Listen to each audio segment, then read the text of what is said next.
Hey everybody, this is Erica, the technology nerd likes to film stuff, and look what finally arrived on my doorstep from pre-order. This is the iPhone 7 Plus. This is the gold model. I know everybody is opening up their blacks, just the regular old black. So I figured that I would get something a little bit different. Meanwhile, my jet black iPhone 7 Plus should be in the mail soon. I just got notice from Apple's website that it's preparing for shipment. So I will open that one as well, and I will do the review on that unit. So let's go ahead and take this off. Very subdued, simple packaging. We have a direct comparison here because these are both the same color. I just adjusted the exposure a little bit. So you can see that we've got the documentation that's on the top. I find that a bit surprising. They don't have the iPhone in all its glory peeking up first. And we've got this little tab.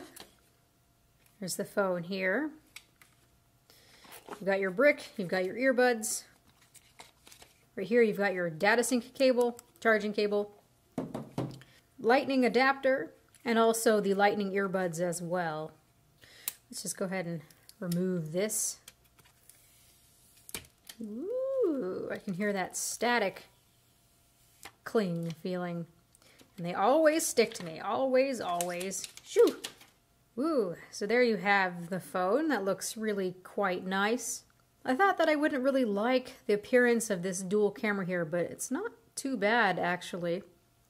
And I am really liking that the antenna bands are now up here at the top instead of being really disruptive. So here you have side-by-side look at the old gold, which is kind of smudgy, iPhone 6s Plus, and the iPhone 7.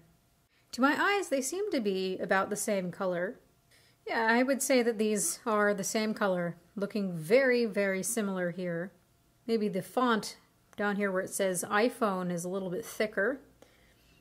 Looking around the phone, things look quite similar. You can see that our volume buttons and also this rocker here are in the same place. Except for now, this is flat. You don't see any indentation like you do on the 6s Plus.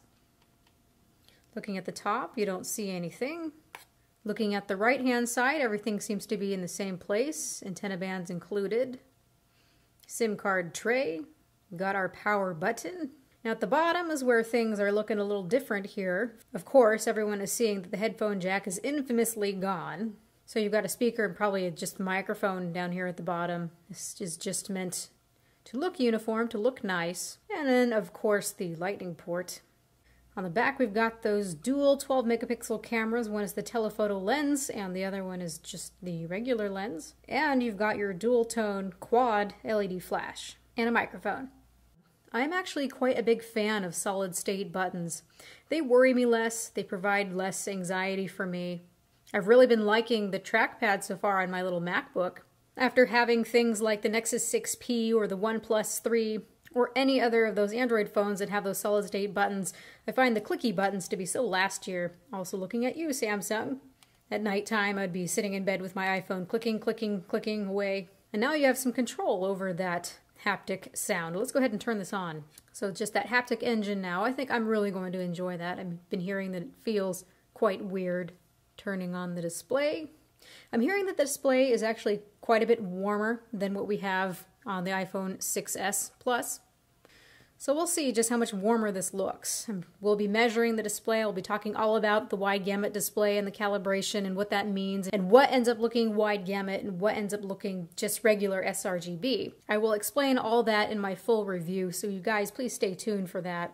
People have been mistakenly saying that having a wide gamut display means that the colors are more accurate because there's simply more colors to see.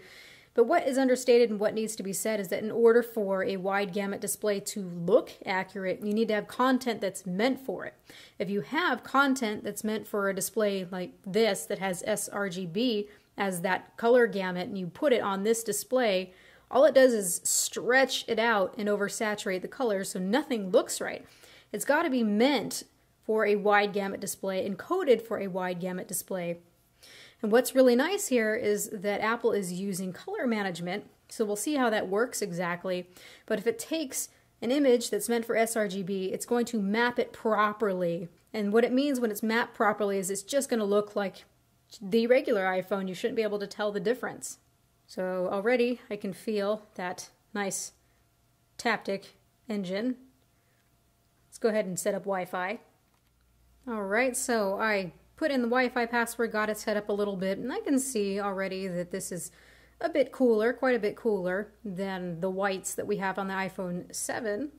Again, I'm going to take some time to look at that, measure it, tell you really what this all is quantified to. Now, as for that cookie button down here, it doesn't quite feel like a button. It's similar to what I've been hearing. It kind of feels like the whole bottom part is actually clicking or vibrating. But again, I prefer these types of buttons. Let's see about the strength of this. To me, the 1 feels most pleasant. Like it's just barely there. Maybe it's more convincing of it being a real button click. 2 is something stronger. I can feel it in my hand. And 3, yeah, I can really feel that. I think I'm going to keep it at a 1. That's my preference. Yeah, that feels more just like a regular button to me. I decided to fire up a movie and see how those speakers sound, because now we've got stereo speakers, or at least one's a speaker here, and this is a front-firing speaker. And honestly, it feels a little bit wonky and off balance at first, because I can tell the sound's coming from here and then out the bottom. But if you're cupping it like this, and you give it some time, your brain seems to adjust to it. It's definitely a lot louder, which is nice.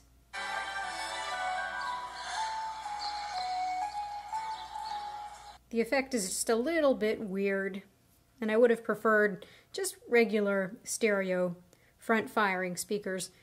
But I'll take what I can get. It definitely does feel nice and snappy. You've still got your Force Touch, iOS 10 features. So I'm going to take some time to play around with this, play around with the cameras especially. I want to do some comparisons. I will be more excited, of course, when that new bokeh feature comes out. It's too bad that that did not come out with release. It kind of feels a little bit rushed to me when software isn't finished.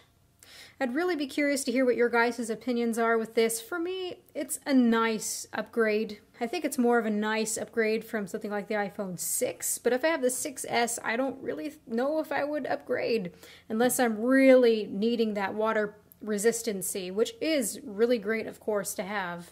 But I know that most of us were excited for iPhone 8. Getting this, I kind of feel a little bit underwhelmed so far. These feelings of underwhelmment could possibly change, though, when I get the jet black model, which is supposed to be stunningly beautiful, although very fingerprinty and also scratches. This one should not scratch so easily, just like all the other matte-type aluminum finishes before. Although I have to wonder with that jet black version if we're going to be able to polish it at all to get rid of the appearance of those microabrasions.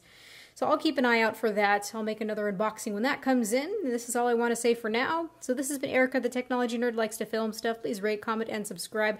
Make sure to ask all of your questions in the comment section below. Don't be shy, you guys. I really love it when you ask these questions, so that helps me pay attention for the full review. So please ask your questions. Let me know what you think of this, if you think it's a good and worthy upgrade. And have a good night. Oh, and if you are wanting to see more videos like this in the near future, please, when you subscribe, make sure to turn on the notifications, because otherwise we see that the videos get all nice and buried. Thanks, YouTube. Goodbye.